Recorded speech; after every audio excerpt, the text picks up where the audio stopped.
Hi everyone, welcome back to our channel.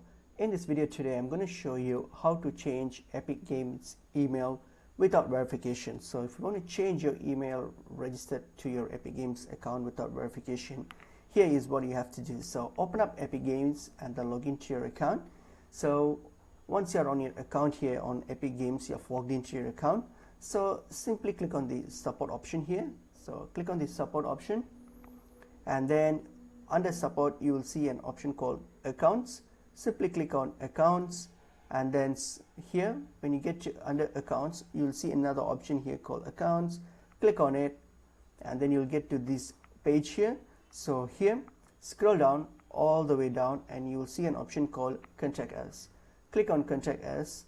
So once you get to this page here, now all you have to do is select the account that you wish to change the email address for. So Fortnite, if it's Fortnite, and then choose this, and then here under describe your problem, just let them know that you have already that your account, you have lost the access to your registered email address, so you want to change the email address of your account, and so you will and get them for some assistance. And then all you have to do is provide information of your email address and all those information, whatever information you could provide, just provide that and hit on submit an email request. So when you submit this, then this will trigger a ticket to the support team, and they will look into your account and get your request sort out for you. So that's how you can actually delete your change your email address without verification, so through the support through the customer support. So hope this video was helpful. I will see you in